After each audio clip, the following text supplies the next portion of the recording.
You are listening to the Keep the Weight Off podcast with Dr. Angela, episode number 3. Welcome to the Keep the Weight Off podcast, where we bust all the dieting myths and discover not just how to lose weight, but more importantly, how to keep it off. We go way beyond the food, and we use science and psychology to give you strategies that work. And now your host, Dr. Angela Zechmann. Well, hello, friends, and welcome back to the podcast. I'm super excited to be here with you today, teaching you what you need to know to lose weight and, more importantly, keep it off. And today, we're going to talk about one of my favorite subjects, and that's sugar. So, I have to give you a little background, okay? I told you in a previous episode of the podcast that basically I'm a sugar junkie. I love sugar. Love it. And it started when I was really young. I grew up in the 60s and 70s, and my mother's favorite store was the Hostess Bakery outlet. I mean, who doesn't love that place? Our house was filled with ding-dongs, ho-hos, Twinkies, Hostess cupcakes, that and Russell Stover candies, and Hydrox cookies. Now, I grew up Catholic, and every year for Lent, I'd give up the Hydrox cookies for 6 excruciating weeks, except on Sundays. Now, I do want to say something about Lent. You're supposed to give up something that you really, really enjoy as a form of penance for your sins.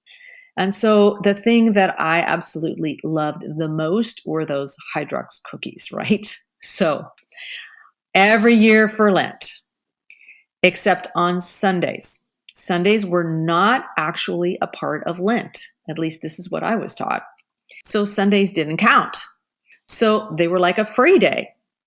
And every Sunday during Lent, I'd eat an entire package of those cookies.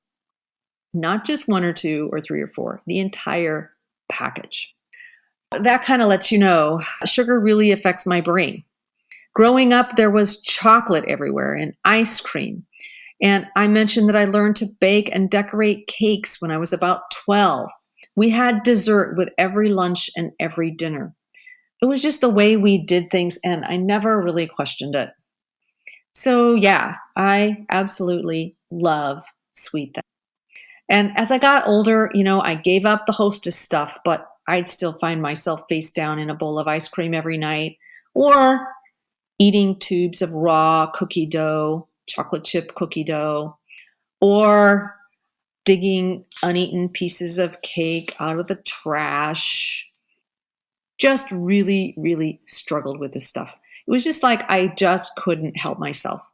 So, of course, those nights after eating all the cake out of the trash, not all of it, but some of it, I'd wake up the next day with this horrible hangover, and I thought it was due to the wine, right? But I didn't drink that much wine. Now I know it was because of all that sugar. The fructose in sugar gets processed through the liver the exact same way, in the exact same biochemical pathways that alcohol gets processed. And the byproducts that cause hangovers with alcohol are the same byproducts that get produced with fructose metabolism. You can have a sugar hangover in the same way you would have an alcohol hangover. Now, I want you to understand, if you struggle with sugar, I don't want you to beat yourself up, because I'm going to explain what was going on in my brain and what's likely going on in your brain too. You ready? Neuroscience research is now showing us that sugar is a powerfully addictive drug. Sugar stimulates a huge release of dopamine in the brain. Dopamine is the pleasure hormone. So when dopamine gets released in the brain, we feel this sense of pleasure and well-being. And when it comes to sugar, animal studies show that sugar is actually 8 times more powerfully addictive than cocaine. 8 times more addictive than cocaine. As a matter of fact, cocaine-addicted rodents actually prefer sugar water over more cocaine. So when I learned this, everything about my experience with sweets made sense because I would watch myself having these intentions at a party to just have one bite of a piece of cake. Like a few little calories, no big deal, right? But I couldn't stop. Once I got that taste, I'd eat the entire piece. And then I'd be off for another piece. And then I'd be volunteering for cleanup so that I could eat the little bits from the serving platter. Once I discovered that sugar is an addictive drug, I started to think about all those Hostess cakes and Hydrox cookies and Russell Stover's candy that I grew up with a little bit differently. Like, there really wasn't anything nutritious about them, right? They aren't really food. They're edible, but they're actually drugs. They're edible drugs, right? Think about that. Cookies and candy are not food. They're edible drugs. Even the Girl Scout cookies. Holy crap. The Girl Scouts are selling drugs and they don't even know it. As a matter of fact, I like to joke that I was once a drug lord. So think about what drug lords do. They have other people sell drugs for them and they take the profit. Well, I have 2 daughters and I was the Girl Scout cookie mom. So those little kids were selling a highly addictive drug and we were taking the profits for the truth. It's unbelievable when you start to think about it like this. Now, I want to explain to you that this understanding is controversial. I'm not sure why, because those of us who experience it totally get it. Even the addiction medicine specialists haven't come on board with this understanding yet. Now, I want to explain that this understanding of sugar as a powerful drug is controversial. The neuroscientists don't have any controversy about it, but the addiction medicine specialists do. They haven't come on board with this understanding yet. A friend of mine in addiction medicine just took her board certification exams, and I asked her, did they talk about sugar as an addictive drug? And she said, no, they didn't. So I find that interesting, given the science of it and given my own experience with this powerful drug. So like I said, the neuroscientists do get it.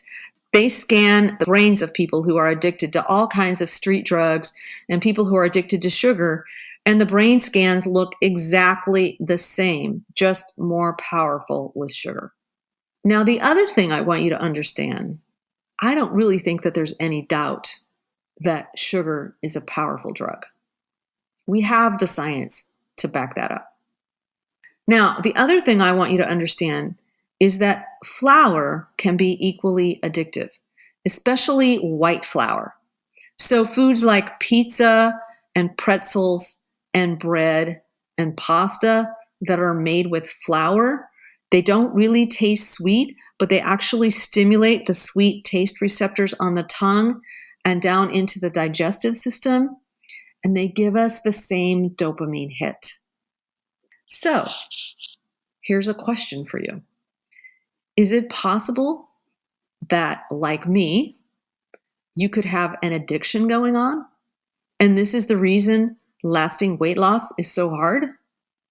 Think about what happened on your last diet. Surely you got off these addictive foods. What happened when you had a splurge or a cheat day? Did that send you off the rails and into an abyss? It happens for many, many people, okay? I have actually had patients that they were sick and that cough syrup caused them to go into a sugar cycle. Cough syrup, it's full of sugar. So here are some of the telltale signs of addiction, if you want to figure this out for yourself. The first telltale sign is craving. Do you crave candy, ice cream, bread, cereal, pasta, chips, pizza? Those are all highly addictive foods. Another sign of addiction is withdrawal symptoms if you try to stop. So imagine trying to quit sugar products, quit candy, ice cream, bread, that kind of stuff. Are you going to experience withdrawal symptoms like fatigue, irritability, or headaches? Those are Those are very common. Going out of your way to get certain foods. So I had a patient tell me that one night it was 3 o'clock in the morning and she woke up and she had a horrible craving for candy and she couldn't find any in her house. And she's somebody who, she is not somebody who's going to go out in public without full makeup and wardrobe and hair done. And here it was 3 o'clock in the morning and she left the house in her robe and went to the local convenience store and got her candy fix. So that is going out of your way to get certain foods. Here's another telltale sign of addiction. Is it difficult to imagine your life without these particular foods? Can you imagine life without it? That can be really hard for somebody who struggles with an addiction to these. Here are some other questions that might help uncover an addiction. If you have a history of addiction to something else, for example, alcohol or nicotine or other drugs. I know many instances of people who actually had a sugar addiction as their first addiction, and they decided that they wanted to lose weight, and they turned to street drugs in an effort to lose weight. And then once they got off the street drugs, I'm talking coke or meth or whatever it might be. This is actually pretty common. Once they get off the street drugs, they end up going back to sugar and gaining the weight back. Or do you have a family member with an addiction? So in my experience, I don't have the science to back this piece up, but I just want you to know I've got an experience with thousands of patients. And in my experience, people who have a family history, like mother, father, or sibling, or maybe an uncle or a grandparent with alcohol addiction, their brains tend to be more sensitive to the addictive effects of sugar and flour products. So I just want you to know this is really, really common. You're not an unusual bird here if you struggle like this. Super common. And I think, it's something that most people realize on some level, but they just haven't really thought about it all that much. So I like to suggest to my clients and patients that they identify what I call their drug delivery system of choice. So, for example, some people, it's pure sugar. So it's candy. Like one of my patients who was addicted to lifesavers. And I think that's kind of an interesting name, lifesavers. Like, think about it. The brain does feel like that when it's in withdrawal. It's like, get this damn stuff now and save my life. So pretty clever, whoever thought of that name. So some people are just addicted to pure sugar, so it's candy. Some people are addicted to the sugar and caffeine combination. So it's sugary coffee beverages or energy drinks or sodas, that sort of thing. Some people are addicted to sugar in combination with fat. So it's things like ice cream and chocolate. That was one of my favorites. Some people are addicted to sugar and flour together. So it's baked goods, brownies, cookies, cakes, that sort of thing. Those baked goods really cause me problems. Some people don't care for the sweet taste at all. They just want the flour products like bread or pasta or pizza or crackers or pretzels. Those kinds of things really give their brain a hit.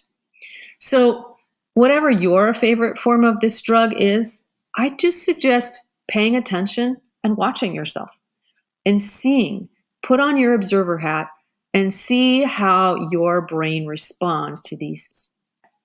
Now, here's a little secret. Diets don't work with addiction.